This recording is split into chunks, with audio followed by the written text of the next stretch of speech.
जय हिंद साथियों, स्वागत है आपका self study classes Vishwamit Jain YouTube channel में। दोस्तों स्टार्ट हो चुका है वीडियो, सभी लोग लाइव आ जाएंगे और वीडियो को सभी लोगों को लाइक करना है। जो भी साथी अभी तक चैनल से नहीं जुड़े हैं वो प्लीज वीडियो को लाइक जरूर कर दें, ठीक है। वीडियो को शेयर भी करना है। स्टार्ट हो चुका है आज का ये वीडियो। कुछ प्रॉब्लम हो गई थी लेकिन फिर से स्टार्ट हो चुका है, तो सभी लोग आ जाए फटाफट से और वीडियो को पुनः लाइक जरूर कर दें। दोस्तों आप टीजीटी एग्जाम की तैयारी कर रहे हैं, पीजीटी की कर रहे हैं या फिर नेट जेआरएफ एग्जाम की तैयारी कर रहे हैं, सभी के लिए बहुत बढ़िया तरीके से दोस्तों हमारी जो क्लासें हैं फिर से स्टार्ट हो चुकी हैं। रात्रि 9 बजे आपकी यथावत दोस्तों हिंदी की क्लास चालू हो चुकी है, ठीक है। ये आपको याद रख लेना है। टिपटॉप यूट्यूब चैनल पर दोपहर 3:20 पर आपको दोस्तों वीडियो मिल रहा है, ठीक है। तो चलिए सभी लोग तैयार हैं आज का वीडियो बताने के लिए, तो कमेंट में फटाफट से लिख दें। और जो भी साथी अभी तक चैनल के ज्वाइन मेंबर नहीं बने हैं वो ज्वाइन मेंबर बन जाएं। दोस्तों बहुत ही बढ़िया तरीके से हम डॉक्टर विवेक शंकर जी की बुक से पढ़ रहे हैं और जिन्होंने भी अभी तक विवेक शंकर जी की बुक नहीं खरीदी है वो प्लीज खरीद लें। बहुत ही बढ़िया है किसी भी एग्जाम के लिए, हिंदी साहित्य के लिए, ठीक है। चलिए तो आज का जो आपका पहला प्रश्न है जो आपको बताना है साथियों, वो बताना है कि किस विद्वान ने हिंदी साहित्य के प्रारंभिक काल को वीर गाथा काल नाम दिया। बिल्कुल सरल सा प्रश्न है, आसान सा प्रश्न है, सभी लोग बता देंगे। उत्तर आपका क्या हो जाएगा? किस विद्वान ने हिंदी साहित्य के प्रारंभिक काल को, किस विद्वान ने हिंदी साहित्य के प्रारंभिक काल को दोस्तों क्या कहा, वीर गाथा काल नाम दिया। ये चीज आपको बतानी है, तो आप जल्दी से कमेंट में लिख करके बताएंगे कि सर मुझे तो ये पता है कि जो विद्वान थे वो विद्वान कौन थे। वो विद्वान थे कौन? आचार्य रामचंद्र शुक्ल। आचार्य रामचंद्र शुक्ल ने दोस्तों हिंदी साहित्य का इतिहास लिखा। हिंदी साहित्य का इतिहास किसने लिखा? आचार्य रामचंद्र शुक्ल ने लिखा। एक प्रश्न पूछा जाता है कि सबसे प्रामाणिक और सबसे व्यवस्थित जो ग्रंथ माना जाता है, जो इतिहास माना जाता है, इतिहास ग्रंथ, वो किसका माना जाता है? तो आपका उत्तर होता है रामचंद्र शुक्ल जी का, ठीक है। दोस्तों एक चीज और निकल करके आती है कि जब हम पढ़ रहे थे 5 बजे वाली क्लास में, तो एक आचार्य रामचंद्र शुक्ल जी के बारे में निकल करके बात आती है कि इन्होंने दोस्तों जो अपना ग्रंथ है वो 1927 में लिखा था और 1929 में इसका प्रकाशन किया था। किसने प्रकाशन किया था? नागरी प्रचारिणी सभा काशी द्वारा प्रकाशित किया गया ये ग्रंथ था। और ये दोस्तों हिंदी शब्द सागर की भूमिका के रूप में सबसे पहले 1929 में प्रकाशित हुआ था। और हिंदी जो काशी नागरी प्रचारिणी सभा थी इसकी जो स्थापना हुई थी दोस्तों 1893 में हुई थी। फिर पुनः दूसरी बार ये आचार्य रामचंद्र शुक्ल जी का ग्रंथ फिर से संशोधित रूप में प्रकाशित हुआ दोस्तों, है ना। तो ये कब हुआ? 1940 में प्रकाशित हुआ। ये चीज भी आपको याद रखनी है। तो इन्होंने दोस्तों प्रारंभिक काल को वीर गाथा काल नाम दिया और उसके बाद जब हजारी प्रसाद द्विवेदी ने इसका नाम आदिकाल नाम दिया तो इन्होंने भी ये स्वीकार किया है आदिकाल। तो ये चीज आपका बी नंबर बिल्कुल सही हो जाएगा। ये भी आपको याद रख लेना, यहां पर काल दिए हैं, इन कालों को भी आपको पढ़ना है। मैंने ट्रिक से भी आपको वीडियो दिया है दोस्तों कि हिंदी साहित्य का जो नामकरण किया गया है, आदिकाल का नामकरण, उसकी मैंने ट्रिक आपको दी है, वो वीडियो आप जरूर देख लेना, ठीक है। यहां पर हम देखें तो ग्रियर्सन साहब ने चारण काल कहा है। चारण काल किसने कहा है आपसे पूछा जाता है, तो डॉक्टर ग्रियर्सन साहब ने कहा है। फिर आपसे पूछा जाता है कि मिश्र बंधु ने क्या कहा है, तो प्रारंभिक काल नाम दिया है। मिश्र बंधु ने क्या नाम दिया है? आरंभिक काल। आरंभिक काल नाम दिया है मिश्र बंधु ने। गणपति चंद्रगुप्त ने प्रारंभिक काल नाम दिया है, ठीक है। शुक्ल जी ने वीर गाथा काल नाम, राहुल सांकृत्यायन ने सिद्ध सामंत, है ना, महावीर प्रसाद द्विवेदी ने बीज बपन काल, विश्वनाथ प्रसाद मिश्र ने वीर काल कहा दोस्तों इन्होंने, ठीक है। हजारी प्रसाद द्विवेदी ने इसे आदिकाल और राम कुमार वर्मा ने इसे चारण काल या फिर संधि काल नाम दिया है। तो ये नामकरण तो सभी लोगों को पता है, एक क्वेश्चन आपका जरूर पूछा जाता है, ठीक है। तो इनमें से आपको याद कर लेना और मैंने पूरा ट्रिक से भी आपको बताया, ट्रिक से भी आपको याद करवाया है दोस्तों। अब आपसे पूछा जाता है कि आदिकाल के नामकरण से संबंधित कौन सा अशुद्ध है? अशुद्ध बताना है। अभी हमने ऊपर नामकरण पढ़ लिया, नामकरण पढ़ा और नामकरण हमने देखा कि विभिन्न विद्वानों ने अलग अलग प्रकार से दोस्तों नामकरण किया है हिंदी साहित्य के आदिकाल का, ठीक है। अब आदिकाल का नाम अलग अलग किया है तो नीचे जो विकल्प दिए हैं इनमें से अलग कौन सा है, यानी कि अशुद्ध कौन सा है, एक प्रश्न आपका टीजीटी, पीजीटी, नेट कोई भी एग्जाम हो, एक प्रश्न नामकरण से जरूर बनता है। तो नामकरण जितने भी हैं मैंने आपको ट्रिक से भी बताए हैं एक वीडियो में, और आज यहां पर हम पुनः अभ्यास भी कर रहे हैं। तो बार बार अभ्यास करते रहो, है ना, मजा आएगा, याद हो जाएगा। ठीक है, कुछ लोग कहते हैं कि सर एक ही वीडियो को आप बार बार क्यों डालते। मैं कहता हूं कि एक पुस्तक को दोस्तों आपको 50 बार पढ़ना है, 50 पुस्तक को एक बार नहीं पढ़ना है। आप एक पुस्तक को 50 बार पढ़ लीजिए, आपका कल्याण हो जाएगा। और आदिकाल के नामकरण से संबंधित कौन सा युग अशुद्ध है, तब आपने बताया कि बीज बपन काल जो कहा है, ये बीज बपन काल दोस्तों किसने कहा है, महावीर प्रसाद द्विवेदी ने कहा है। यानी कि आपका जो अशुद्ध है वो 1 नंबर हो जाएगा, अशुद्ध। ठीक है, 1 नंबर। और अगला क्वेश्चन आपसे पूछा जाता है कि हिंदी साहित्य के प्रथम काल को वीर काल किसने कहा। वीर काल दोस्तों अभी हमने पढ़ लिया था, और ये वीर काल नाम दिया वो किसने नाम दिया, मिश्र बंधु ने नाम दिया, राहुल सांकृत्यायन साहब ने दिया, विश्वनाथ प्रसाद मिश्र ने, या फिर डॉक्टर रामकुमार वर्मा साहब ने दिया है। तो आपका कमेंट सबसे पहले आना चाहिए। सुनील शर्मा जी, हमारे जितने भी ज्वाइन मेंबर हैं वो बहुत व्यवस्थित तरीके से पढ़ रहे हैं। ज्वाइन मेंबर की क्लास शाम को 5 बजे लग रही है, और बहुत ही बढ़िया तरीके से एक एक चीज और अंदर से पूरा ऑथेंटिक प्रमाणिक रूप से हम पढ़ रहे हैं। ठीक है, तो जो भी साथी ज्वाइन मेंबर बनना चाहते हैं वो ज्वाइन मेंबर जरूर बन जाएं। हिंदी साहित्य के प्रथम काल को वीर काल किसने कहा, ये चीज आपको बतानी है। तो मिश्र बंधु ने कहा, राहुल सांकृत्यायन ने कहा, विश्वनाथ प्रसाद ने कहा, या फिर रामकुमार वर्मा ने कहा। तो हमने पढ़ा था कि सर संधि काल और चारण काल तो रामकुमार वर्मा ने कहा, विश्वनाथ प्रसाद ने तो कह दिया था, मिश्र बंधु ने क्या कह दिया था, आरंभिक काल, राहुल सांकृत्यायन ने सिद्ध सामंत काल कह दिया था, और विश्वनाथ प्रसाद ने कहा था वीर काल। वीर काल, ये चीज भी आपको याद रखनी है। ठीक है, सी नंबर आपका बिल्कुल सही हो जाएगा। और ये घटना चक्र की पुस्तक है, जो भी साथी खरीदना चाहते हैं वो जरूर खरीदें। ऐसी पुस्तक आपको कहीं नहीं मिलेगी, जो आपको प्रश्न भी करवाती है, व्याख्या भी करवाती है, आपको याद भी करवा देती है, सरल सरल तरीके से आपको प्रश्न प्रस्तुत करती है, साथ ही ओल्ड पेपर का कलेक्शन भी आपको मिल जाता है। ठीक है, तो हिंदी के प्रारंभिक काल को वीरगाथा काल नाम किसने दिया, प्रश्न क्रमांक 4 में आपको चयन करना है दोस्तों। तो वीरगाथा काल एक पूछा गया है, अभी हमने पढ़ भी लिया है कि सर वीरगाथा काल तो रामचंद्र शुक्ल ने कहा, आदि काल तो हजारी प्रसाद द्विवेदी ने कहा, आरंभिक काल तो मिश्र बंधुओं ने कहा, और राहुल सांकृत्यायन ने सिद्ध सामंत काल कह दिया। तो इतनी चीजें आपको क्लियर हो गई होंगी। ललित मोहन गोस्वामी, प्रियंका जी, जो भी हमारे नए साथी हैं दोस्तों, पूरे वीडियो जरूर देखें, आपके लिए बहुत सारी लाइन लगी है वीडियो की, है ना। तो पूरे वीडियो आपको जरूर देखना है, बने रहना है, और दोस्तों शेयर जरूर करना। सुबह 7 बजे एक क्लास आपकी आ रही है, सुबह 9:30 बजे एक क्लास आ रही है, 11 बजे एक क्लास हिंदी की आ रही है। तो सुबह सुबह 11 बजे तक 3 क्लासें आपकी आ जाती हैं। एक क्लास ज्वाइन मेंबर की 5 बजे आ रही है, सबसे स्पेशल क्लास।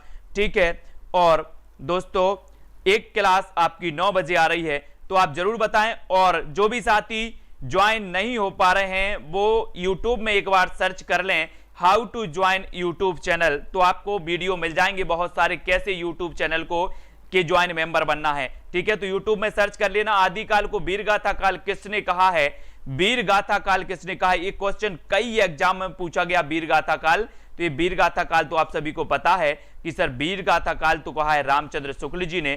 फिर आपसे पूछा जाता है कि हिंदी साहित्य के आदिकाल के लिए सिद्ध सामंत युग के नाम से किसने पुकारा है, किसने कहा इसे सिद्ध सामंत युग, आचार्य रामचंद्र शुक्ल जी ने, डॉक्टर रमाशंकर शुक्ल रसाल, डॉक्टर शिव प्रसाद सिंह, या फिर राहुल सांकृत्यायन ने। तो अपन ने बहुत अच्छे से पढ़ा है, बहुत अच्छे से याद भी किया है, ट्रिक से भी याद किया है। लगभग 125 वीडियो, ट्रिकी वीडियो आप तक प्रेषित किए जा चुके हैं। ठीक है, तब आपका यहां पर सबसे अच्छा उत्तर आता है सुनीता मौर्य, है ना, पूनम जी, आर्यन सिंह जी, और दोस्तों फतेह सिंह जी, मंजू जी, सभी लोग वीडियो को लाइक जरूर करते रहें। और राहुल सांकृत्यायन यानी डी नंबर आपका बिल्कुल सही हो जाएगा, डी नंबर आपका बिल्कुल सही है, राहुल सांकृत्यायन का आपका बिल्कुल सही है। ठीक है, और दोस्तों आदिकाल को सिद्ध सामंत युग कहा है तो किसने कहा है, प्रश्न क्रमांक 7 का उत्तर आपको बताना है। सिद्ध सामंत काल हमने पढ़ भी लिया था, किसने कहा है। और नेट जेआरएफ वाले जरूर ज्वाइन हो जाएं दोस्तों, ज्वाइन मेंबर जरूर बन जाएं, उनके लिए बहुत ही बढ़िया तरीके से अपन पढ़ रहे हैं। आदिकाल को सिद्ध सामंत युग कहा है। और टीजीटी वाले, टीजीटी वालों के लिए 10 दिन पूरी डेमो क्लास चल रही है, ट्रिकी वीडियो, यानी कि सुबह 7 बजे और दोपहर सुबह 11 बजे, सुबह 7 बजे, 9:30 बजे, 11 बजे। ये टीजीटी पीजीटी वाले जरूर देखते जाएं, और जो फिर साथी ज्वाइन मेंबर बन जाते हैं उनको स्पेशल क्लास दी जाएगी। तो जितने भी साथी ज्वाइन मेंबर बन सकते हैं वो जरूर बनेंगे। और राहुल सांकृत्यायन यानी 1 नंबर आपका बिल्कुल सही है। एक क्वेश्चन बार बार पूछे गए हैं, ये मत बोलना सर कि ये कितने बार प्रश्न आ रहा है, मैं बता रहा हूं कि ये जितने बार आ रहा है उतने बार पूछा भी गया है, यानी कि इंपॉर्टेंट आप IMP लगा के रख लेना इसको। हिंदी साहित्य के आदिकाल को सिद्ध सामंत युग नाम किसने दिया? फिर से पूछा गया यहां पर, यानी कि ये सिद्ध सामंत युग भी मोस्ट इंपॉर्टेंट हो जाता है। वीर गाथा काल भी कई बार पूछा गया, सिद्ध सामंत युग भी पूछा गया है। यहां पर पूछा गया कि आदिकाल हिंदी साहित्य को सिद्ध सामंत काल कहने वाले विद्वान कौन है? तो कहने वाले विद्वान तो हमने पढ़ दिया कि सर राहुल सांकृत्यायन है, ठीक है। तो ये कितनी बार पूछा गया क्वेश्चन है वो आपको यहां पर कितनी बार पूछा गया उससे आपको अंदाजा लग जाता है, ठीक है। फिर आपको बताना है कि आदिकाल को बीज वपन काल किसने किया है? जल्दी से आपको चयन करना है। बीज वपन काल अंजू सरोज, जल्दी से प्रश्न क्रमांक 10 का आंसर बीज वपन काल किसने कहा है दोस्तों? आपको बताना है बीज वपन। और बोले सर बीज तो अहिंसा के बोए थे महावीर भगवान ने, और जब महावीर भगवान ने बोए थे तो कोई महावीर ही होंगे जो बीज वपन काल कहेंगे आदिकाल को। तब आपका फिर से उत्तर हो जाता है, क्या उत्तर हो जाता है प्रश्न क्रमांक 10 में? सुनील शर्मा जी, निकिता तनवर। और जल्दी से आपको ज्वाइन मेंबर बन जाना है यार। आप लोग कहां बहुत सारी चीजें लगाकर कोचिंग करते हैं, 10-10, 20-20 हजार करके, आज 59 रुपए में आप चैनल के ज्वाइन मेंबर नहीं बन पाते हैं। कोई बात नहीं, जो भी साथी नहीं बन पा रहे हैं, जिनको दिक्कत होती है या देने में कोई 59 रुपए पे करने में दिक्कत होती है, वो मुझे पर्सनल बता देंगे, मैं फुल सपोर्ट करने वाला हूं। ऐसे मेरे साथी जितने भी साथी हैं, बहुत सारी 4-5 क्लासें तो आपकी बिल्कुल फ्री आती हैं, एक क्लास बस ज्वाइन मेंबर की आती है, जो आप अटेंड करना चाहते हैं तो वो कर सकते हैं, ठीक है। ये भी आपको याद रख लेना है। आदिकाल को बीज वपन काल नाम आपके राम महावीर प्रसाद द्विवेदी साहब ने कहा है, ठीक है, महावीर प्रसाद द्विवेदी। और आदिकाल के लिए बीज वपन काल नामकरण करने वाले जो विद्वान थे, ये फिर से पूछा गया इस प्रकार से, यानी कि आपका उत्तर हो जाएगा, क्या हो जाएगा, क्या हो जाएगा दोस्तों? महावीर प्रसाद द्विवेदी। तो ये कई प्रकार से प्रश्न पूछा जाता है, यहां से फिर पूछ लिया गया कि आदिकाल को बीज वपन काल किसने कहा? तो महावीर प्रसाद द्विवेदी। तो टीजीटी पीजीटी हर एग्जाम में एक क्वेश्चन पूछा गया, ठीक है। अब यहां पर आदिकाल को वीर काल बताना है, वीर काल रट जाना है, रट लेना है, इतनी बार पढ़ना है, इतनी बार पढ़ना है कि वो चीज आपको रट जाए, वो चीज आपसे क्या हो जाए? रट जाए, ठीक है। रटना है अपन को बिल्कुल। कई बार जब आप पढ़ोगे तो माइंड में सेट हो जाती है बात, एक बार पढ़ोगे कभी सेट नहीं होने वाली। करत करत अभ्यास के, आपने पढ़ी है ना, तो अभ्यास बहुत करना है। और यहां पर वीर काल जो कहा है, बोले सर विश्व में वीरों को बड़ा सम्मान दिया जाता है, विश्व में वीरों को सम्मान दिया जाता है, इसलिए वीर काल भी कहा है। तो विश्वनाथ प्रसाद ने कहा है, विश्वनाथ प्रसाद ने कहा है, ठीक है। अब आदिकाल तो आपको पता ही है दोस्तों कि आदिकाल जो नाम दिया है वो किसने दिया है? हजारी प्रसाद द्विवेदी। हजारी प्रसाद द्विवेदी साहब ने आदिकाल नाम दिया हिंदी साहित्य को, ठीक है। तो ये आदिकाल भी कई बार पूछा गया, हजारी प्रसाद द्विवेदी आदिकाल, ठीक है, इसको आपको याद रख लेना है। अब दोस्तों हम बढ़ जाते हैं आगे और पढ़ते हैं फिर से यहां से, ठीक है। यहां पर आपको कुछ महत्वपूर्ण चीजें हैं कि आदिकाल को प्रारंभिक काल नाम किसने दिया? प्रारंभिक काल बताना है। तो यहां पर जो प्रश्न आपका दिया है वो प्रारंभिक काल नाम दिया है ना। अब ऐसी अगर स्थिति आपकी बनती है दोस्तों प्रारंभिक काल की, तो प्रारंभिक काल तो आपको पता है कि प्रारंभिक काल नाम तो गणपति चंद्रगुप्त जी ने दिया है, गणपति चंद्रगुप्त जी ने दिया है। लेकिन अगर बात करें आरंभिक काल की, तो आरंभिक काल मिश्र बंधु ने दिया है। लेकिन यहां पर प्रारंभिक काल आपसे पूछा गया और आपके ऑप्शन में गणपति चंद्रगुप्त नहीं है, तो आप मिश्र बंधु लगा देना, है ना। लेकिन कंफ्यूजन आप दूर कर लेना। इसका देखो कैसे दिया है। उपर्युक्त प्रश्न की व्याख्या उत्तर प्रदेश शिक्षा सेवा चयन बोर्ड ने अपनी प्रारंभिक उत्तर कुंजी में विकल्प नंबर बी दिया था, किंतु संशोधित उत्तर कुंजी में इस प्रश्न को मूल्यांकन से बाहर कर दिया गया, क्योंकि यह प्रश्न ही गलत है, प्रश्न ही गलत है। मिश्र बंधुओं ने आरंभिक काल नाम दिया था और गणपति चंद्रगुप्त ने प्रारंभिक काल नाम दिया था आदिकाल को, ठीक है। तो ये अलग कर दिया गया था, ठीक है, तो ये तो आपको हो गया होगा। अब यहां पर आपको चयन करना है दोस्तों इस प्रकार से, आचार्य शुक्ल ने यहां पर चयन कर लो, बिल्कुल टाइम आपको नहीं लगाना है। वीरगाथा काल, हजारी प्रसाद द्विवेदी ने आदिकाल, राहुल सांकृत्यायन ने सिद्ध सामंत काल, मिश्र बंधुओं ने आरंभिक काल। यहां पर प्रारंभिक नहीं है, यहां पर आरंभिक है। ठीक है, इसको सभी लोग सुधार लेना, आरंभिक काल। ठीक है, बिल्कुल सही है। अब यहां पर दोस्तों अपन को बताना है कि इनमें से किस साहित्य इतिहासकार ने अपने इतिहास ग्रंथ में हिंदी के गद्य साहित्य को गद्य का आविर्भाव, गद्य का प्रवर्तन, गद्य का प्रसार और गद्य की वर्तमान गति नामक खंडों में विभक्त करके विवेचित किया है। बहुत ही बढ़िया प्रश्न है, सभी लोग बताएंगे। मुक्ता जी, सुनील शर्मा जी, पारो कुशवाहा, इनमें से किस साहित्य इतिहासकार ने अपने इतिहास ग्रंथ में हिंदी के गद्य साहित्य को गद्य का आविर्भाव, गद्य का प्रवर्तन, गद्य का प्रसार और गद्य की वर्तमान गति नामक खंडों में विभक्त करके विवेचित किया है?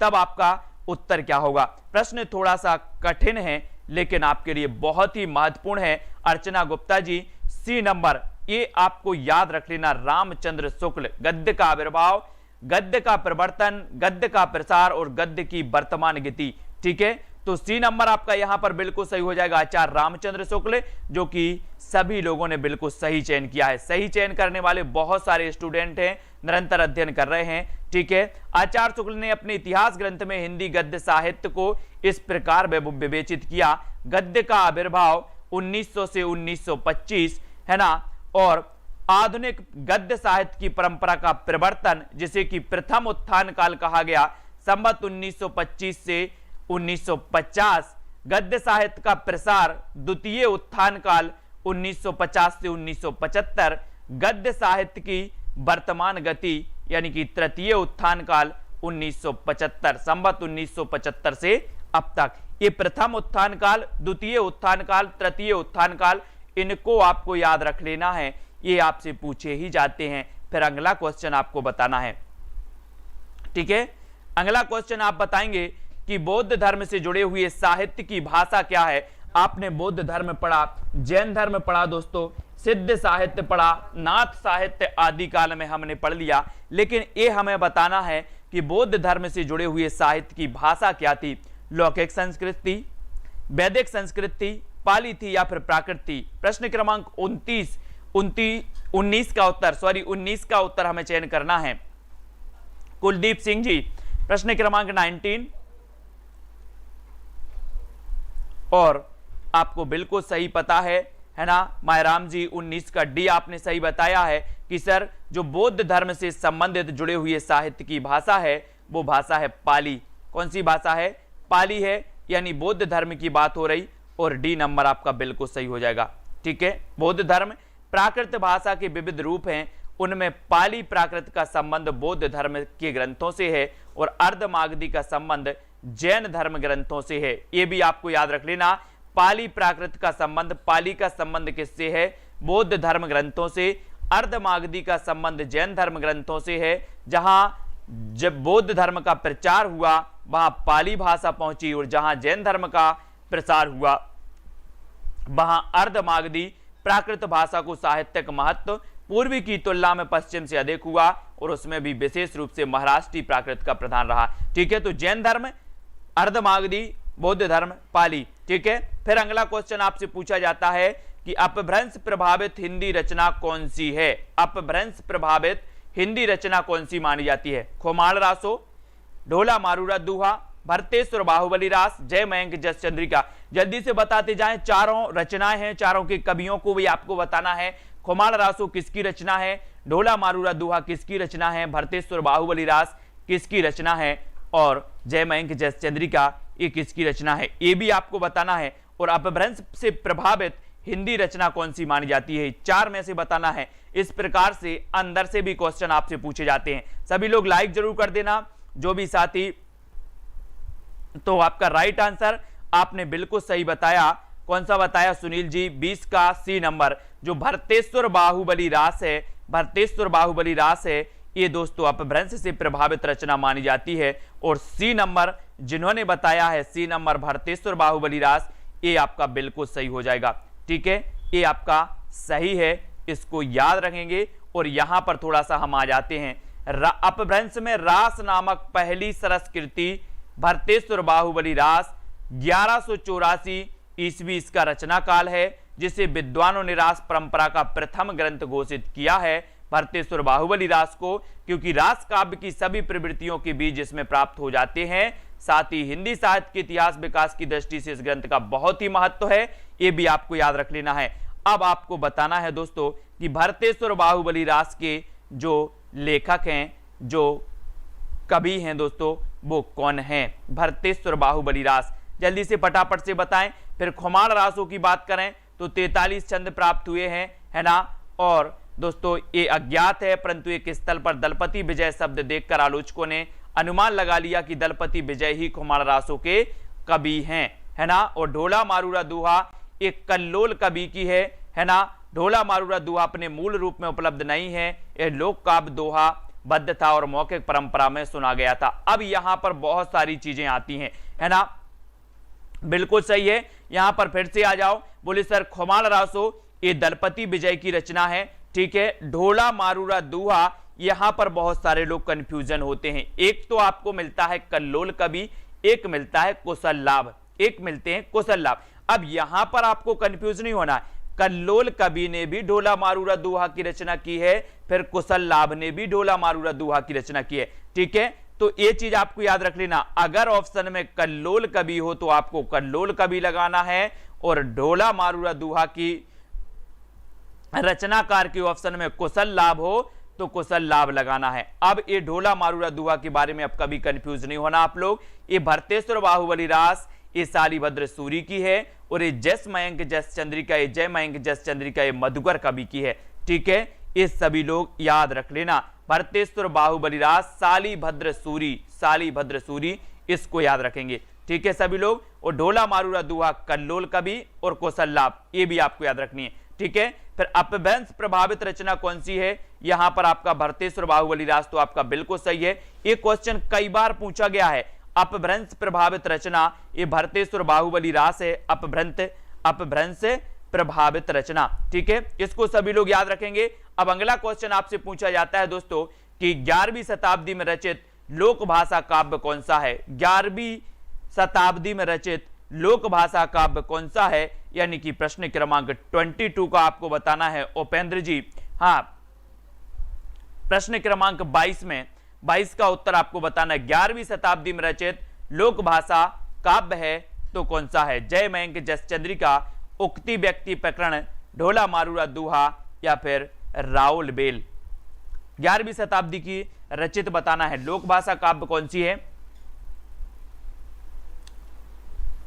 और 22 में आपने चयन किया है कि सर जो 11वीं शताब्दी में रचित लोक भाषा काव्य है वो लोक भाषा काव्य है कौन सी? ढोला मारूरा दोहा। ढोला मारूरा दोहा ये भी आपको याद रख लेना है, ठीक है। ढोला मारूरा दोहा ये 11वीं शताब्दी में रचित लोक भाषा काव्य है। अब इसको यहां पर देखो दोस्तों, ढोला मारूरा दोहा 11वीं शताब्दी में रचित एक लोक भाषा काव्य है। क्या है ये? लोक भाषा काव्य है। ये कब रचा गया? 11वीं शताब्दी में रचा गया, है ना। दोहा घड़ाम पुराणाम अच्छी ये पंक्ति इसकी प्राचीनता की ओर संकेत करती है। मूलतः दोहों में रचित इस लोक काव्य में 17वीं शताब्दी में कुशल लाभ वाचक के कुछ चौपाइयां जोड़कर विस्तार दिया था, है ना। ये जो ढोला मारूरा दोहा रचना है इसी में 17वीं शताब्दी में कुशल लाभ है वो कुशल राय इसमें दिया, कुशल लाभ ने वाचक के कुछ चौपाइयां जोड़कर इसको विस्तार दिया था, है ना। तो तब से इस रचना के लिए कल्लोल कवि भी आते हैं और कुशल लाभ भी आते हैं, है ना। कुशल राय भी दिया है यहां पर, तो अब आपको याद रख लेना है, ठीक है। ये 11वीं शताब्दी की रचना और एक लोक भाषा काव्य है, लोक भाषा काव्य, ठीक है। इतनी समझ में आ गई। 23 का आपने बता दिया कि सर शालिभद्र सूरी की रचना का नाम क्या है, तो बिल्कुल सही आंसर आ गया भरतेश्वर बाहुबली रास, ठीक है। भरतेश्वर बाहुबली रास यानी बी नंबर आपका बिल्कुल सही हो जाएगा, बी नंबर, ठीक है। बी आपका बिल्कुल सही है। फिर यहां पर देख लेते हैं कि शालिभद्र सूरी की रचना नाम भरतेश्वर बाहुबली रास है। मुनि जिन विजय ने इस ग्रंथ को जैन साहित्य की रास परंपरा का प्रथम ग्रंथ माना। किसने माना है? जिन विजय ने मुनि जिन विजय ने दोस्तों रास परंपरा का प्रथम ग्रंथ किसे माना है? तो भरतेश्वर बाहुबली रास को माना है। ठीक है, इसकी रचना 1184 ईस्वी में शालिभद्र सूर्य ने की थी, अपने समय की प्रसिद्ध जैन आचार्य और अच्छे कवि भी माने जाते हैं। ठीक है, और ये अपभ्रंश से प्रभावित रचना मानी जाती है। 1184 इसका रचना काल है। मुनि जिन विजय ने इसे जैन साहित्य की रास परंपरा का प्रथम ग्रंथ भी माना है। इतनी चीजें आपको इसके बारे में याद रखना। ठीक है, पंच पांडव चरित रास की रचयिता कौन है? पंच पांडव चरित रास यानी कि 24 में हमें बताना है, चाहे आप जैन साहित्य हो, चाहे आपका दोस्तों यहां पर नाथ साहित्य हो, सबके बारे में आज हम यहां पर पढ़ रहे हैं। इतिहास का शुरुआत से अध्ययन और एक एक चीज, एक एक डाउट आपका क्लियर। किसी को कोई डाउट लगता है तो जरूर बताते जाएं। ठीक है, कहीं भी आपको कोई डाउट लगता है तो जरूर बताएं। और पंच पांडव चरितरास की रचयिता कौन है? तो पंच पांडव चरितरास के जो रचयिता माने जाते हैं वो माने जाते हैं शालिभद्र सूरी। पंच पांडव चरितरास, ठीक है, इसको आपको याद रखेंगे। अब पंच पांडव चरितरास के रचयिता शालिभद्र सूरी नामक प्रसिद्ध जैन आचार्य एवं उच्च कोटि के कवि माने जाते हैं। ये उच्च कोटि के कवि माने जाते हैं, इनको सभी लोगों को याद रख लेना है। ठीक है, और चलिए अब अगला क्वेश्चन आपको बताना है। अगला क्वेश्चन कौन सा है?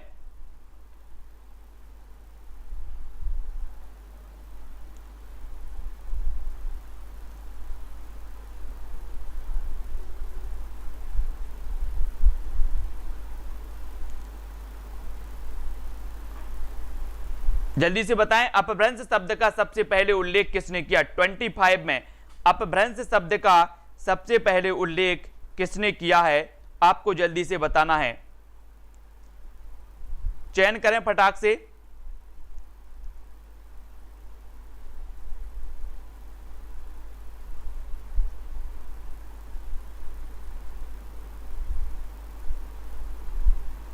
उत्तर क्या हो जाएगा आपका? अपभ्रंश शब्द का सबसे पहले उल्लेख किसने किया? तो उल्लेख किया था दोस्तों किसने? पतंजलि ने। अपभ्रंश शब्द का यानी सी नंबर आपका बिल्कुल सही होगा, सी नंबर। ठीक है, सी नंबर। अपभ्रंश शब्द का सबसे पहले उल्लेख महाभाष्यकार पतंजलि ने किया था। ठीक है, और जिससे पता चलता है कि संस्कृत या साधु शब्द के लोक प्रचलित विविध रूप अपभ्रंश कहलाते हैं। ठीक है, तो सबसे पहले किसने किया था? पतंजलि ने किया था, यानी आपका सी नंबर बिल्कुल सही हो जाएगा। सी नंबर आपका सही हो जाएगा। अगला यहां पर देखते हैं, अगला यहां पर आएंगे। अपहट्ट भाषा से तात्पर्य किसका है? अपहट्ट भाषा से आपको बताना है तात्पर्य क्या है। 4 विकल्प हैं, 4 में से आपको चयन करना है। उत्तर क्या हो जाएगा?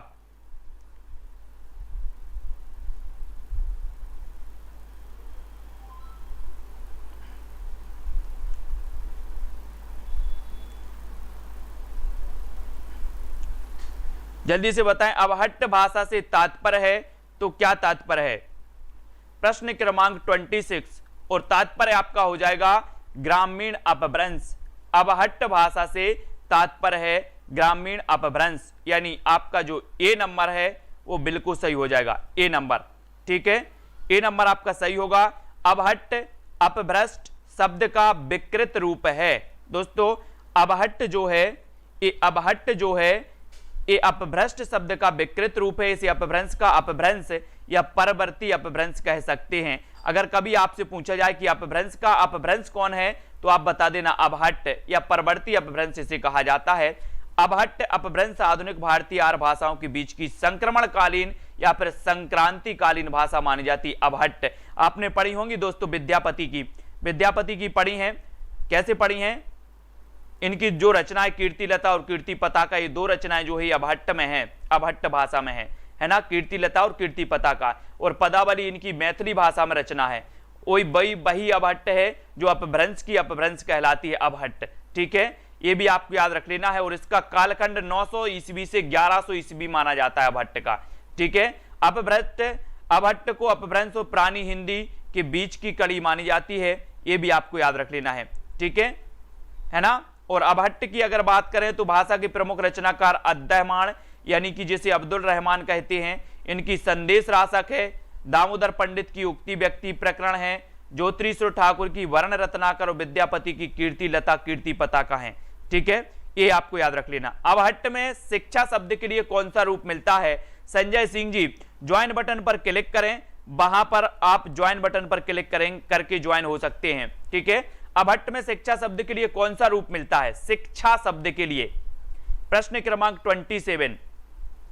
अबहट्ट में, अबहट्ट की रचनाएं अपन ने पढ़ ली, कौन सी पढ़ ली? कीर्ति लता, कीर्ति पताका, वर्ण रत्नाकर पढ़ ली, ठीक है, उक्ति व्यक्ति पढ़ ली, संदेश रासक पढ़ ली। ये अबहट्ट की रचनाएं मानी जाती हैं। अबहट्ट अपभ्रंश की अपभ्रंश कहलाती है। 900 से 1100 ईस्वी इसका कालखंड माना जाता है अबहट्ट का। अबहट्ट में शिक्षा शब्द के लिए उपयोग किया जाता है शिक्षा। क्या किया जाता है? शिक्षा। शिक्षा शब्द के लिए शिक्षा उपयोग किया जाता है, यानी आपका उत्तर क्या होगा? विकल्प नंबर शिक्षा सही हो जाएगा, सी नंबर, ठीक है। सी जिन्होंने बताया उनका आंसर सही है। सभी लोग वीडियो को लाइक जरूर कर देना। 9 बजे रोज अपनी क्लास हो रही है, सुबह 7 बजे एक क्लास आप तक पहुंच रही है, सुबह 9:30 पर एक क्लास आप तक पहुंच रही है, फिर 11 बजे एक क्लास आप तक पहुंच रही है ना, और 5 बजे एक ज्वाइन मेंबर की क्लास हो रही है। तो टोटल कुल मिला के 5 क्लासें हिंदी साहित्य की दिन में हो रही हैं। सभी लोग पढ़ते रहें, कुछ ट्रिक से, कुछ विस्तृत, है ना, और कुछ दोस्तों ओल्ड पेपर का सॉल्व, सब कुछ हो रहा है यहाँ पर। और आपको अधिकांश साहित्यकारों के अनुसार हिंदी के प्रथम कवि कौन माने जाते हैं? अधिकांश साहित्यकारों के अनुसार बताना है हिंदी के प्रथम कवि कौन माने जाते हैं। कबीर, सूरदास, सरहपाद, विद्यापति कौन माने जाते हैं साथियों? अंकेश जी,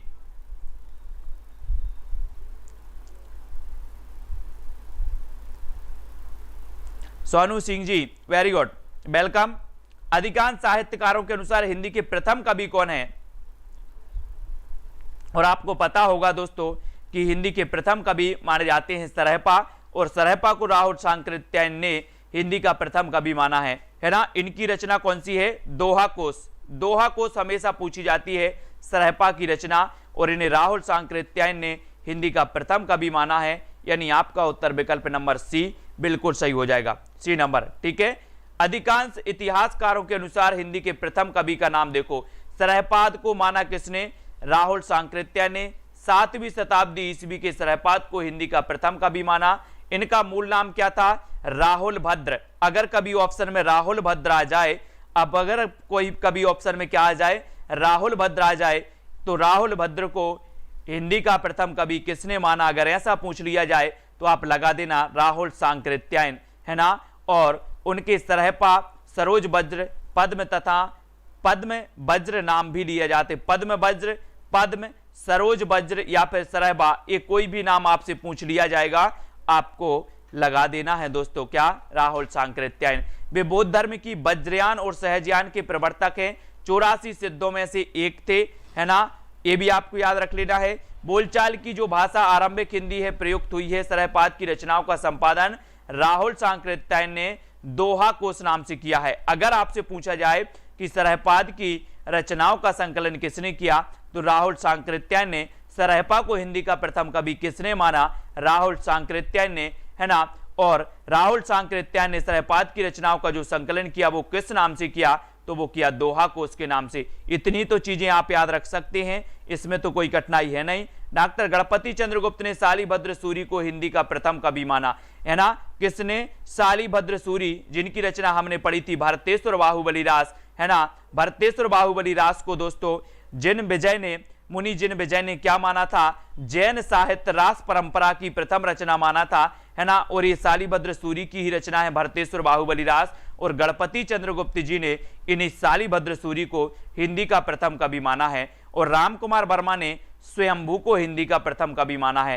तो ये 3 इंपॉर्टेंट हैं, 3 इंपॉर्टेंट हैं जो यहां पर दिए गए हैं। सरहपा को माना राहुल सांकृत्यायन ने, शालिभद्र सूरी को माना गणपति चंद्रगुप्त ने, स्वयंभू को माना डॉक्टर राम कुमार वर्मा ने। ये तीनों ही आपको याद करनी है। अब आपसे पूछे जाएंगे किसको किसने माना, है ना, तो तैयार रहें। पहले तो मैं आपको बता चुका हूं, हिंदी के किस इतिहासकार के मतानुसार शालिभद्र सूरी हिंदी के प्रथम कवि हैं। जल्दी से उत्तर बता दो, अभी मैंने इसलिए आपको विस्तृत रूप से बता दिया था।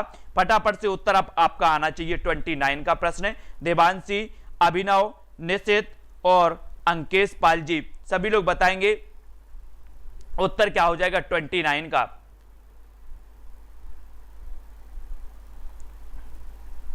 हिंदी के किस इतिहासकार के मतानुसार शालिभद्र सूरी हिंदी के प्रथम कवि हैं? और आपने अभी पढ़ा है कि सर गणपति चंद्रगुप्त जी ने शालिभद्र सूरी को ही माना है ना। तो 1 नंबर आपका बिल्कुल सही होगा। सिद्धों का प्रथम कवि कौन है दोस्तों? सिद्धों का प्रथम कवि कौन है? सिद्धों का यानी कि 30 का आंसर हमें चयन करना है। 4 विकल्प भी हमें दे दिए जाते हैं, बोले चयन करो सभी लोग, है ना। और दोस्तों कम ही लोग ऐसे हैं जो अच्छे से पढ़ना चाहते, व्यवस्थित पढ़ना चाहते। सारी क्लासें व्यवस्थित होती हैं, लेकिन एक क्लास भी होती है स्पेशल 5 बजे। तो जो भी साथी चाहते हैं कि हम ज्वाइंट मेंबर बनकर रेगुलर अध्ययन करें, है ना, और स्पेशल क्लास से जुड़ें, जहां पर आपको सबसे पहले विस्तृत पढ़ाया जाता है, फिर बाद में उसका टेस्ट लिया जाता है और नोट्स प्रोवाइड करवाए जाते हैं, ठीक है। तो आप भी ज्वाइंट मेंबर बन सकते हैं, ज्वाइंट मेंबर बन करके पढ़ सकते हैं, ठीक है। और सिद्धों का प्रथम कवि माना जाता है तो सरहपा को माना जाता है, यानी कि ए नंबर, ठीक है। ये आपने बिल्कुल सही चयन किया है। और सरहपा को हिंदी का प्रथम कवि किसने माना है दोस्तों? यानी कि 31 का आंसर आपको पूछा गया है। आपको पहले ही बताया गया कि सर सरहपा जो थे इन्हें राहुल भद्र कहा गया, है ना, और इन्हें पद्म भी कहा गया, बहुत सारे इनके नाम हैं, है ना। और सरहपाद की रचनाओं का जो संकलन किया वो राहुल सांकृत्यायन ने किया, दोहा कोश से इन्होंने किया। और जब राहुल सांकृत्यायन ने इनकी रचनाओं का संकलन किया तो राहुल सांकृत्यायन ने ही दोस्तों सरहपाद को हिंदी का प्रथम कवि माना, और आपका पंडित सांकृत्यायन, यानी कि 1 नंबर आपका बिल्कुल सही हो जाएगा, 1 नंबर सही हो जाएगा। फिर राहुल जी ने हिंदी भाषा का प्रथम कवि किसे स्वीकार किया, ये भी क्वेश्चन पूछा गया, तो सी नंबर आपका फिर यहां पर हो जाता है। हिंदी का प्रथम कवि कौन है? तो ये सरहपा हैं। इस प्रकार से कई प्रकार से क्वेश्चन आपके पूछे जाते हैं, प्रियंका जी, अनिकेत जी। फिर आपसे पूछा जाता है स्वयंभू को हिंदी का प्रथम कवि किसने माना है? प्रश्न क्रमांक 34 का आंसर, स्वयंभू को हिंदी का प्रथम कवि किसने माना है दोस्तों? प्रश्न क्रमांक 34 को बताना है दोस्तों। ज्वाइंट मेंबर के लिए 3 प्लान है दोस्तों, जिसको जो अच्छा लगता है वो 3 में से एक प्लान ले सकते हैं। 59 रुपए, 159 और 299, कोई भी प्लान ले लो, आपके लिए दोस्तों ज्वाइंट मेंबर आप बन सकते हैं, ठीक है। और स्वयंभू को हिंदी का प्रथम कवि जो माना है वो माना है राम कुमार वर्मा ने। किसने माना है? राम कुमार वर्मा ने।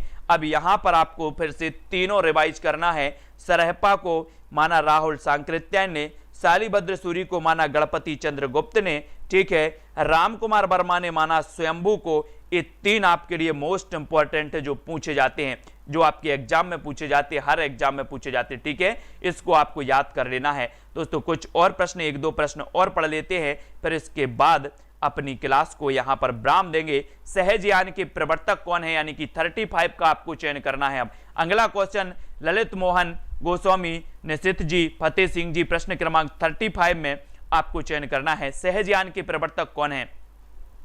सहजयान यानी कि 34। और दोस्तों एक क्वेश्चन आपको मैं चैलेंज प्रश्न आपको दे रहा हूं कि जो हिंदी साहित्य का प्रथम इतिहास ग्रंथ माना जाता है, हिंदी साहित्य का प्रथम इतिहास ग्रंथ माना जाता है द इस्तबार द लिटरेचर इंदोई हिंदुस्तानी, इस्तबार द लिटरेचर इंदोई हिंदुस्तानी जो ग्रंथ माना जाता है हिंदी साहित्य का प्रथम इतिहास ग्रंथ, ये कहां से प्रकाशित हुआ था? ये आज का चैलेंज प्रश्न है। अगर आपने पढ़ा है तो उत्तर आपको ही कमेंट में लिखना है कि हिंदी साहित्य का प्रथम इतिहास ग्रंथ, है ना, इस्तबार दाला लिटरेचर इंदोई हिंदुस्तानी, ये कहां से प्रकाशित हुआ था, है ना, आपको कमेंट में जरूर लिखना है। सहजयान के प्रवर्तक माने जाते हैं सरहपा, यानी ए नंबर आपका बिल्कुल सही होगा। प्रश्न क्रमांक 36, आचार्य हजारी प्रसाद द्विवेदी ने अपभ्रंश को क्या कहा? हजारी प्रसाद द्विवेदी ने अपभ्रंश को क्या कहा? पुरानी हिंदी, प्राकृताभास अपभ्रंश, साहित्यक अपभ्रंश या फिर परिनिष्ठित अपभ्रंश कहा, यानी कि 36 आपका उत्तर है। जल्दी से आपको चयन करना है प्रश्न क्रमांक 36 में। सत्य प्रकाश जी, आचार्य हजारी प्रसाद द्विवेदी ने अपभ्रंश को क्या कहा है? 50।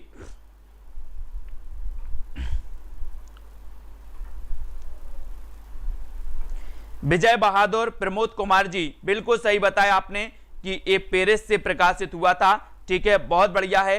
ये फ्रेंच भाषा में रचित ये माना जाता है, बहुत बढ़िया, फ्रेंच भाषा में रचित है। और फ्रांस की राजधानी आपको पता है पेरिस है, ठीक है, पेरिस। और पेरिस जो आपको पता है दोस्तों, ये सीन नदी के किनारे स्थित है, पेरिस सीन नदी के किनारे है ना, ये भी आपको याद रख लेना। यूनिसेफ का यहाँ पर क्या है, यूनिसेफ का मुख्यालय भी है पेरिस में, और पेरिस यानी कि जो फ्रांस है इसे किसानों का देश भी कहा जाता है, ये तो सभी लोगों को पता होगा। फिर अगला क्वेश्चन है कि आचार्य हजारी प्रसाद द्विवेदी ने अपभ्रंश को क्या कहा है, तो अपभ्रंश को इन्होंने पुरानी हिंदी कहा है। क्या कहा है, पुरानी हिंदी। पुरानी हिंदी यानी कि आपका 1 नंबर बिल्कुल सही है, ठीक है। आचार्य प्रसाद द्विवेदी ने अपभ्रंश और हिंदी के संबंध में अहमत व्यक्त किया। इस प्रकार 10वीं से 14वीं शताब्दी का काल, जिसे हिंदी का आदिकाल कहते हैं, भाषा की दृष्टि से अपभ्रंश का ही बढ़ाव, इसी अपभ्रंश के बढ़ाव को कुछ लोग उत्तरकालीन अपभ्रंश कहते हैं और कुछ लोग पुरानी हिंदी कहते हैं। इसके बारे में हम पढ़ेंगे। 12वीं शताब्दी तक निश्चित रूप से अपभ्रंश भाषा पुरानी हिंदी के रूप में चलती थी, यद्यपि उसमें नए तत्सम शब्दों का आगमन शुरू हो गया था। इस प्रकार भी अपभ्रंश को ही हिंदी से अलग रखना चाहते थे, फिर भी उन्होंने अपभ्रंश के उत्तरकालीन साहित्य को आदिकाल की सामग्री मानकर उसका विवेचन किया, और रामचंद्र शुक्ल ने पुरानी हिंदी को ही प्राकृताभास हिंदी या अपभ्रंश कहा है। ये भी आपको साहित्यिक अपभ्रंश कहा था, किसने कहा था साहित्यिक अपभ्रंश, तो शुक्ल जी ने कहा था, और आपके भी गुलेरी साहब थे, इन्होंने भी पुरानी हिंदी कहा था, है ना। तो यहां पर उत्तर आपका हजारी प्रसाद द्विवेदी का कहा, तो पुरानी हिंदी यानी कि 1 नंबर आपका यहां पर बिल्कुल सही होगा, 1 नंबर, ठीक है। अब दोस्तों आपको बताना है कि 10वीं से 14वीं शताब्दी के साहित्य को किस विद्वान ने आदिकाल के अंतर्गत रखा। 10वीं से 14वीं शताब्दी, 10वीं शताब्दी से लेकर 14वीं शताब्दी तक की 37 का आंसर बताना है आपको। प्लान में कोई अंतर नहीं है, नीरज बमोला जी, प्लान में कोई अंतर नहीं है, कोई भी प्लान आप लेते हैं कोई अंतर नहीं है, ये प्लान मंथली होते हैं, ठीक है, ये भी आपको पता होनी चाहिए। और दोस्तों प्लान में कोई अंतर नहीं है, जो जिस कैटेगरी यानी कि जो जौन सा प्लान ले सकता है ना, जिसकी जितनी क्षमता है वो ले, ऐसा कुछ भी नहीं है कि 10वीं से 14वीं शताब्दी के साहित्य को किस विद्वान ने आदिकाल नाम दिया था, तो ये दिया था हजारी प्रसाद द्विवेदी ने। डी नंबर आपका सही है, ठीक है।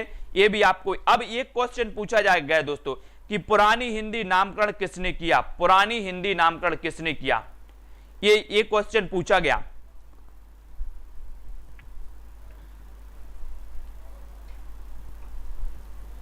तो पुरानी हिंदी जो नामकरण किया था वो किसने किया था, 38 में, 38 में हमें चयन करना है। और आपका यहां पर बिल्कुल सही है कि चंद्रधर शर्मा गुलेरी साहब ने पुरानी हिंदी नामकरण किया। इनके बारे में थोड़ा सा हम पढ़ लेते हैं कि पंडित चंद्रधर शर्मा गुलेरी पहले विद्वान हैं जिन्होंने स्पष्ट शब्दों में यह घोषणा की थी कि उत्तर अपभ्रंश ही पुरानी हिंदी है। उन्होंने राजा मुंज को पुरानी हिंदी का प्रथम कवि स्वीकार किया। अगर इस प्रकार से क्वेश्चन आए कि राजा मुंज को पुरानी हिंदी का प्रथम कवि किसने स्वीकार किया, तो लगा देना गुलेरी साहब ने। और आचार्य रामचंद्र शुक्ल ने गुलेरी जी के लेख के आधार पर अपने इतिहास में आदिकाल के अंतर्गत उत्तर अपभ्रंश की रचनाओं को यह मानते हुए भी स्थान दिया कि उनके आधार पर उस काल की कोई विशेष प्रवृत्ति निर्धारित नहीं की जा सकती। ठीक है, तो पुरानी हिंदी जो नामकरण किया था वो किसने किया था, चंद्रधर शर्मा गुलेरी। चंद्रधर शर्मा गुलेरी की आपके बारे में जानते हैं, है ना। इनकी 3 रचनाएं थी दोस्तों, गुलेरी साहब की 3 रचनाएं थी। ज्वाइन बटन पर क्लिक करेंगे, एटीएम से आप कर सकते हैं, एटीएम से पेमेंट कर सकते हैं। 3 रचनाएं बता दो जल्दी से फटाफट से, 3 इनकी रचनाएं थी दोस्तों। एक क्वेश्चन आता है कि बताइए ऐसा कौन सा कवि है, लेखक है जिन्होंने मात्र 3 रचनाएं की हैं और हिंदी साहित्य में बहुत प्रसिद्धि पा गया, हिंदी साहित्य में अमर हो गया। वो ऐसा कौन सा विद्वान है, कौन सा ऐसा लेखक है, तो वो गुलेरी साहब हैं, है ना। गुलेरी साहब हैं। इनकी 3 वो रचनाएं कौन कौन सी हैं, जल्दी से कमेंट में लिखना है जो इनकी प्रसिद्धि का आधार बनी थी। फटाफट से सभी लोग बताएंगे। इंदुवाला, निशित जी, हेमलता, मंजू, स्टार चांबला, और जल्दी से कमेंट में बताएं।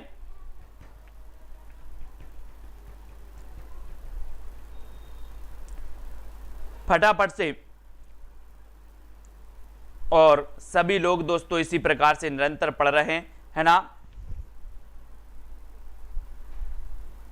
हाँ, राजा मुंज को राजा मुंज ने भी माना है, बहुत बढ़िया। उसने कहा था बुद्धू का कांटा और सुखमय जीवन, है ना, यही है ना 3। बहुत बढ़िया, बहुत बढ़िया आंसर आया आपका, है ना। कौन है ये? रेखा त्रिपाठी जी, बहुत बढ़िया। उसने कहा था, ये गुलेरी साहब जी की हैं, बहुत बढ़िया। बुद्धू का कांटा, उसने कहा था और सुखमय जीवन, ये रचनाएं दोस्तों चंद्रधर शर्मा गुलेरी की पूछी जाती हैं कभी कभी, है ना। बहुत बढ़िया, सभी को धन्यवाद। स्टार चावला, दिनेश सिंह जी, ललित जी, है ना, अनीता यादव जी, अर्चना जी, रीनू जी पांडे, वेरी गुड, फतेह सिंह, रजवंत जी और राजेश जी, स्टार चावला, यशरत्ती जी, सुनील शर्मा जी, सभी लोग इसी प्रकार से दोस्तों जुड़े रहें, वीडियो को लाइक करते रहें, है ना, और शेयर करना है। राजेश मौर्य जी, बिल्कुल आप लोग इसी प्रकार से अध्ययन करें, ट्रिक की वीडियो देखें सुबह 7 बजे, है ना, सुबह 9:30 बजे, 11 बजे, ये ट्रिक की वीडियो जरूर देखते जाएं, रिवीजन करते जाएं, बार बार जितना आप पढ़ोगे उतनी चीजें आपको याद होती जाएंगी और आप एग्जाम की ओर बढ़ते जाएंगे, है ना। और ललित मोहन जी, ठीक है, देवांशी और वीरेंद्र यादव जी, पूजा रानी, मंजू बाला, अनुपम, खुशी जी, मंजू चौधरी जी, सभी को धन्यवाद। सुनील शर्मा, स्नेहा, बानखेड़े जी, ये हमारे ज्वाइन मेंबर हैं, इनको भी पता है कि किस प्रकार से करण बॉस ऑफ, ये भी हैं हमारे ज्वाइन मेंबर, है ना। पूजा रानी जी, सोनू जी, निशित जी, फतेह सिंह जी, स्नेहा जी, इनसे पूछो जरा ये ज्वाइन मेंबर से कि आपको ज्वाइन मेंबर बनने में क्या आपको मतलब परेशानी गई थी, कैसे आप ज्वाइन मेंबर बन गए, कुछ लोग बन नहीं पा रहे हैं, है ना, और क्या क्या आपको सुविधाएं मिल रही हैं वहां पर ज्वाइन मेंबर के लिए, ठीक है। तो आप सभी के लिए कल एक लाऊंगा कि नेट एग्जाम के लिए कौन सी बुक खरीदें, टीजीटी एग्जाम के लिए कौन सी बुक खरीदें, पीजीटी के लिए कौन सी खरीदें। बहुत ही बढ़िया प्रकार से कल एक पूरी पुस्तक लाऊंगा कि हमारे हिंदी साहित्य वाले जो स्टूडेंट हैं वो यहाँ वहाँ ना भटकें, एक अच्छी ऑथेंटिक प्रमाणिक बुकों से पढ़ें, है ना, जो आपके लिए उपयोगी होंगी, उनसे आपको पढ़ना है, कहीं भी यहाँ वहाँ नहीं भटकना है किसी भी प्रकार से। मैं कल एक वीडियो लेकर के आऊँगा जिसमें आपको बुक के बारे में बताऊँगा, वो ही बुक आपको खरीदना है ना, जहाँ पर आपको बहुत अच्छा डाटा मिलेगा, अच्छी चीज़ें आपको मिलेंगी। संदीप पांडे, ठीक है, रीता, पूजा जी, राज त्रिपाठी, अनुपम जी और नागलक्ष्मी जी, सभी को धन्यवाद दोस्तों। वीडियो को सभी लोग लाइक, अपने मित्रों तक शेयर कर देना। रोज 9 बजे इसी प्रकार से अपनी लाइव क्लास, रोज 5 बजे ज्वाइन मेंबर की क्लास, यानी कि 5 क्लासें हिंदी साहित्य की चल रही हैं इस चैनल पर रोज, ठीक है। तो आज के वीडियो के लिए सभी को, शिल्पी शुक्ला जी धन्यवाद दोस्तों, मिलते हैं अगली क्लास में, है ना। आज के वीडियो के लिए बस इतना ही, जय हिंद।